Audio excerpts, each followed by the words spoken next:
So it's late night in repair shop, and me and the boss was talking about how we can move this product one step further, and it's a wall boosted. Here you go. And when it comes to a brushless motor and a super torque shaft, most people think it's all about cutting performance, but that's dead wrong.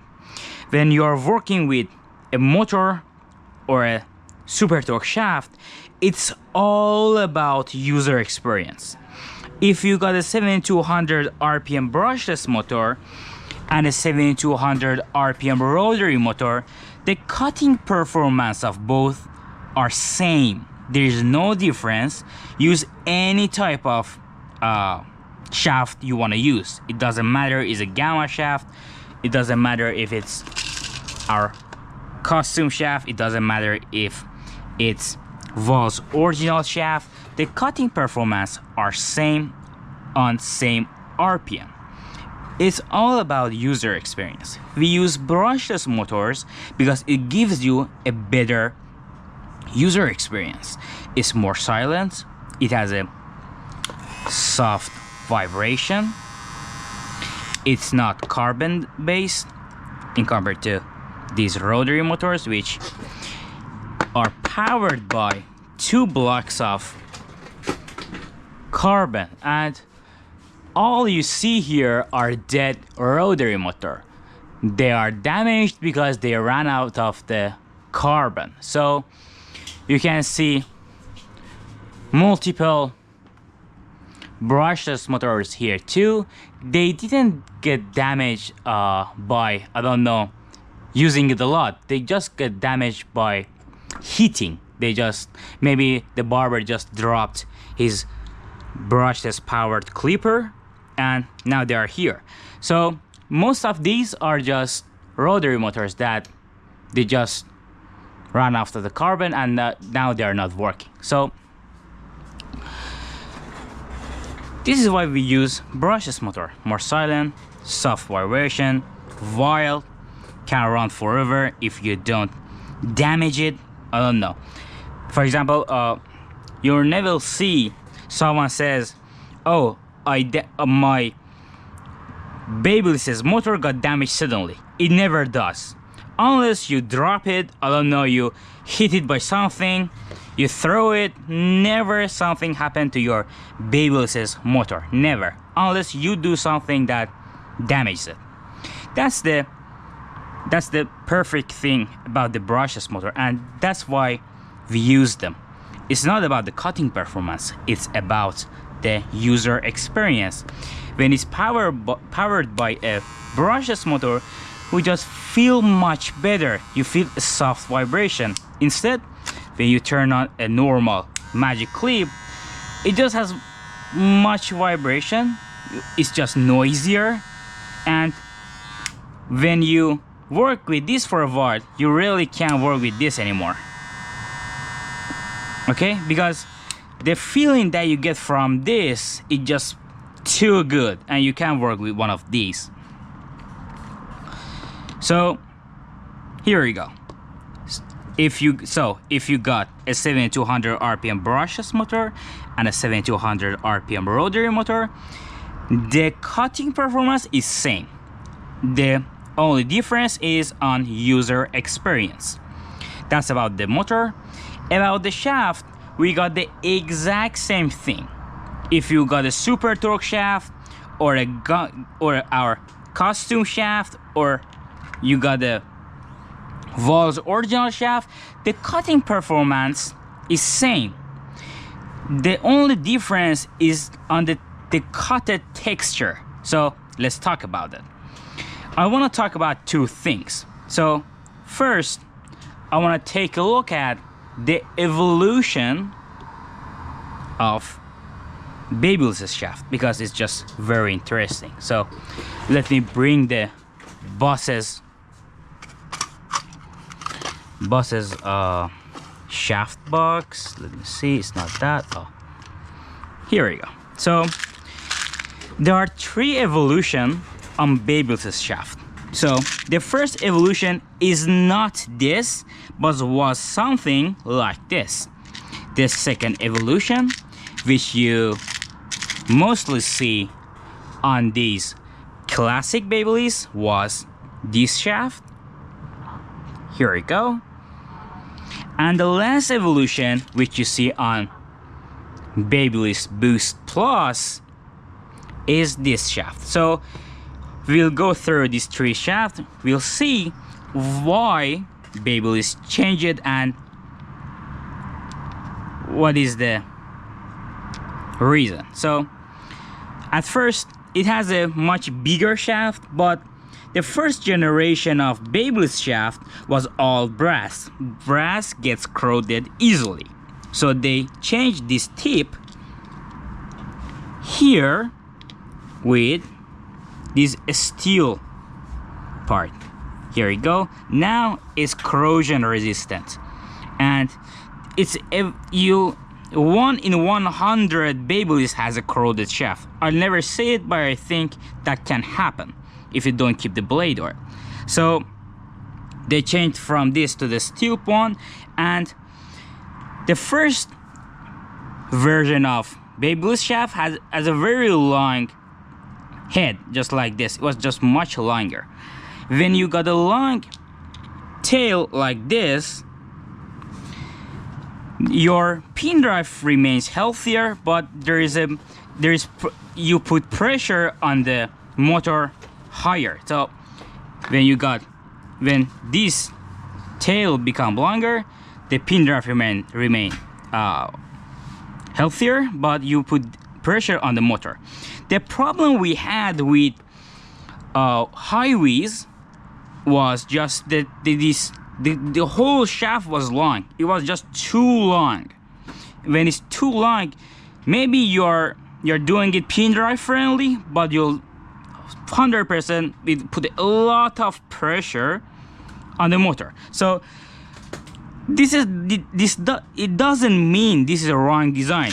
Why I say that, the reason is this is the shaft of a Moser T-Cut, a just absolutely perfect product.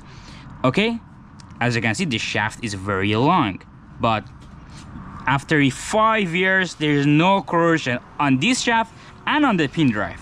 It's just a perfect design, perfect. The motor's quality is just very high, but I don't trust Valve's motor. I really don't. I think when they use a long shaft, I'm just I can't trust the motor. I don't think it's a good design. Okay, so they reduced the size of the length of this tail here, and they just made this one. Okay, made it smaller, made it a steel, and it has now on the second generation much higher torque. Just the torque got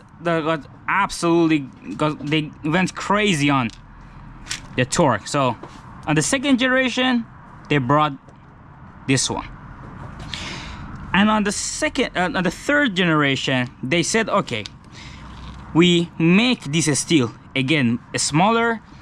We want to put pressure on the pin drive, but we don't want to put pressure on the Beyblades, even though the Beyblade's motors are just perfectly designed. They are just so powerful, they're monsters, and it's just very good. Nothing can go wrong about Beyblade's motor. So they just played safe. They said, okay, we prefer to get a damaged pin drive other than get a damaged motor. So they made it shorter, and they just used a little bit higher torque.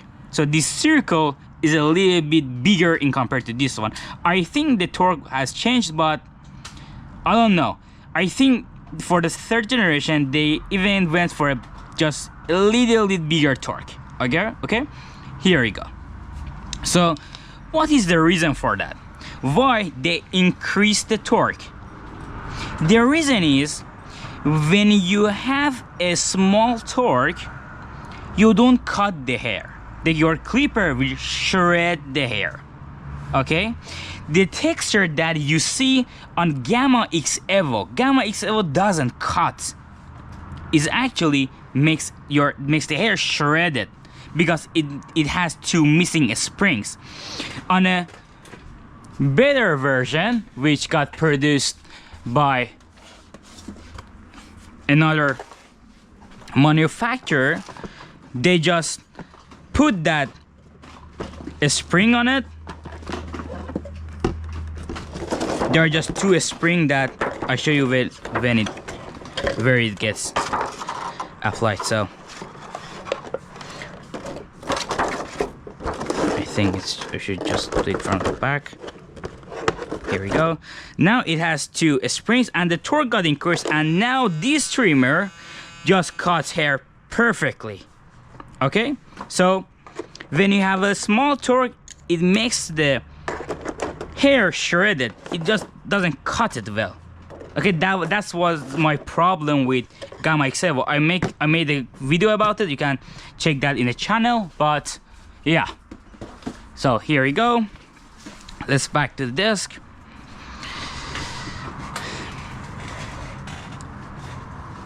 Babyliss increased his shaft torque on Boost Plus. Now it just cuts the texture you get on cutted hair is just perfect. It just get cut perfectly. You have a perfect cut.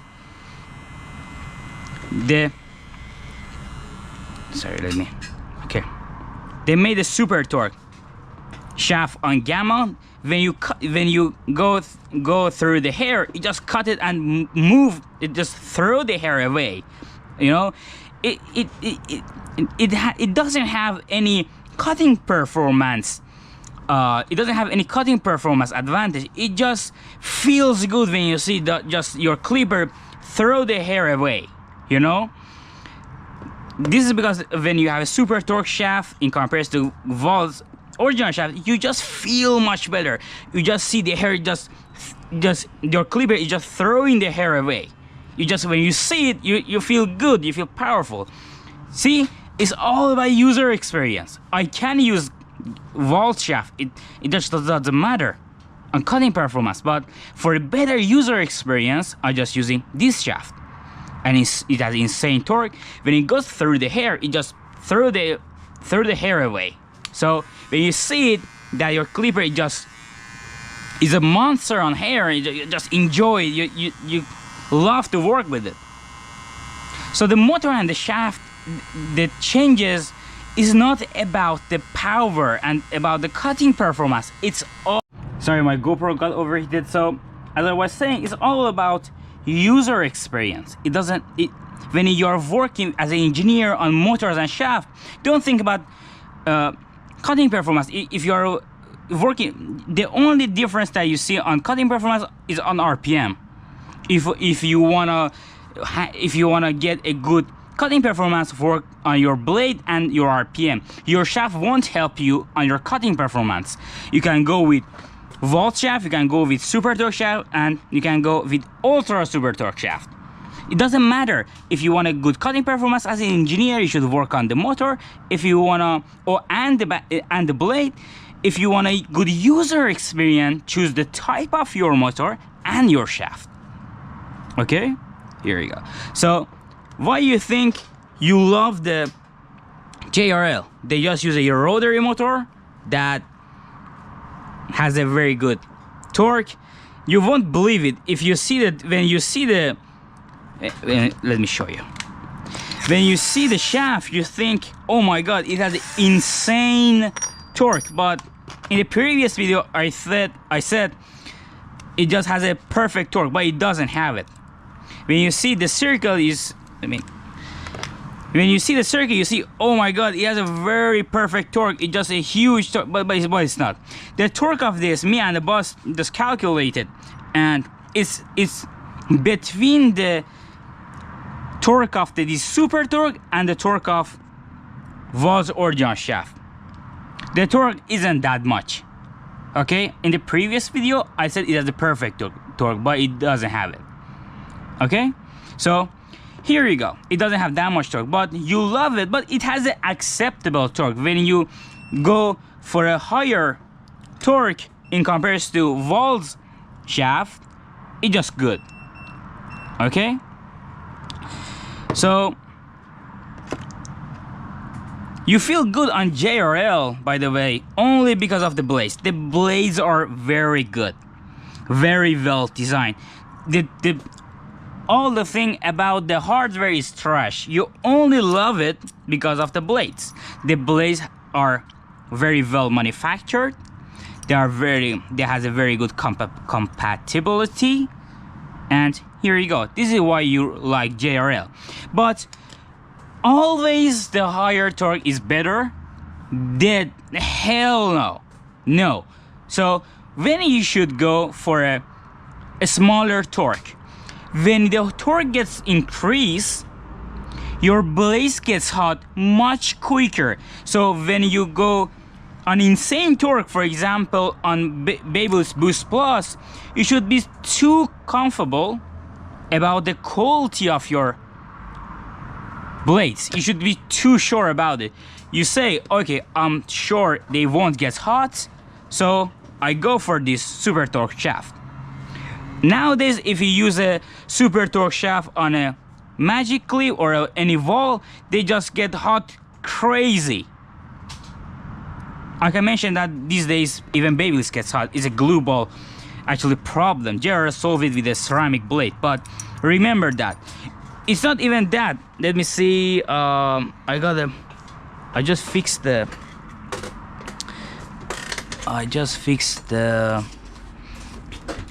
Let me see. I just fixed the. I can find it now. But on Detailer, you have the exact same product. Just see how much it gets hot on the Vault's original shaft. Just change it to a super torque one. On the super torque one, under the 20-second, it just gets hot like crazy, and you're like, why this happens? Only because of the shaft. Okay, when you got a low quality blade, you should use a lower torque. You can't say, okay, I want this torque, but my blade is trash. That doesn't work. That doesn't work. The barber can't work with it even for 20 seconds. Okay, they are just, you should find the balance on everything, just everything. And yeah, it's a mechanical machine. Everything should work perfectly. If you're choosing a blade, you should know what is your pin draft. If you're using the shaft, you should know what is the quality of your blade. If you are using the motor, you should know your RPM, and be careful about the RPM. RPM is actually playing a crucial role on how much the blade gets hot. So now there's two things: the RPM of the motor and the torque. These two plays a crucial role on the heat of your blade, and that's it. These are the things that you should pay close attention to. You can't go super torque on Detailer. That just doesn't work. The blade just can't handle it. You should go on a very small torque on something like Detailer, because the blades can handle it. So you should be too sure about your blades when you go super torque. The Gamma just made the blades lighter. They went super torque, and they said, okay, my blade is thin, light. It doesn't make this blade hot, so I can use super torque. They solve it, but they solve it in a bad way. This is not how you solve this. With this blade, we talked about in the previous videos, with this blade you just have a very bad cutting performance. Yeah, you love it when you didn't work with this one. People say, oh, my Gamma boost is perfect, 7200 RPM is just crazy. Yeah, it's crazy when you didn't work with this one. Okay, so don't be like this. Don't say, okay, I use a light blade and I go super torque. That's not how you solve it. Okay, you solve it like this, like a man. The dynamic blade is too heavy, it's super torque, and just enjoy the cutting. Just see the sound. Can you hear it even? It's too good. So yeah, you should find a balance on everything. You can always go super torque. You can't always go high RPM. Maybe sometimes low RPM is enough. The RPM of the motor really depends of the type of your blade. If you put a 7200 RPM brushless motor on the Magic, it's no longer Magic. You don't feel this pitage blade if you go 7200 RPM on Magic. You should go around 6600 RPM motor if you want to feel that pitage blade. If you want to have room for error, there is a lot of things to you should take care of, and it's not as easy as that. And at the end of the day, all I want to say is the motor's type, in some levels RPM, and the shaft is not about the cutting performance. This motor with 7200 RPM has the exact same cutting performance as this clipper with 7200 RPM. They have the exact same cutting performance, but with this one you have a much better user experience. So on engineering of the shaft and the motor, pay close attention. If you got any question, ask in the comment. See you in next video.